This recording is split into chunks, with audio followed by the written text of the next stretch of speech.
As we record the show this week, the Red Sox have been overtaken by the New York Yankees.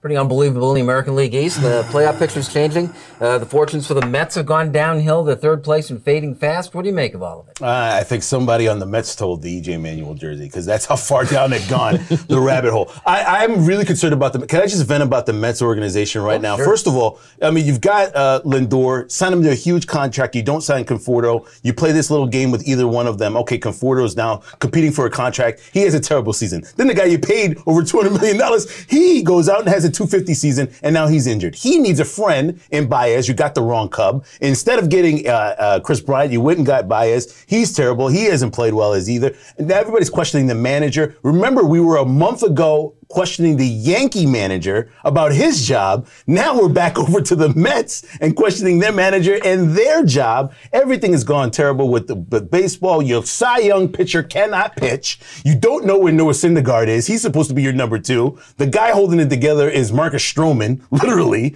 It's just a cluster, you know what, during this whole season for the New York Mets. Meanwhile, the Yankees, who's got all these injuries, guys getting COVID, questions about their starting pitcher in Cole, comes back from Spider Tack, pitches a great game against the Angels. Then they've got guys basically competing with Rizzo just getting to town and Luke Voigt getting there, basically saying, I deserve to play. They're more competitive now, even though they're injured, and they're racing in the first place. That's some big-time venting. But other than that, though, what's the problem? Right? It's just a total, I've never seen so much enthusiasm going into the season All-Star break, and the Mets just totally fall apart, and the Yankees get better even though they're injured more.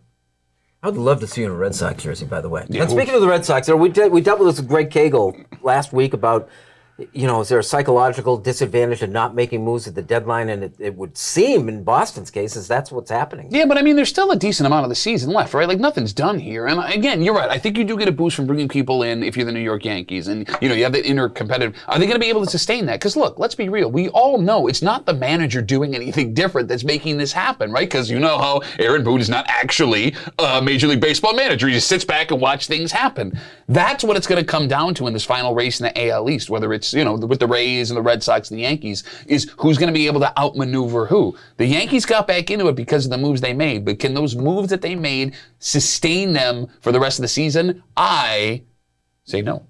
And then the last thing we'll talk about, the team that nobody talks about, the best team in baseball, the San Francisco Giants. Yeah, once again, the Kris Bryant thing.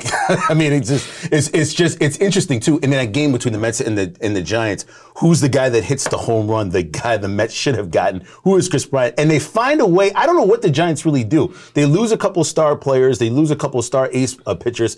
They find a way to retool, and they come right back, and they're right back in it again. I don't get Tampa Bay, same sort of thing. They kind of, you move a couple guys around, move this thing. They find a way to find the best players possible at the lowest amount of money, and it results in wins. Yeah, and Tampa, no fans, no payroll, first place, defending American League champions. That's unbelievable.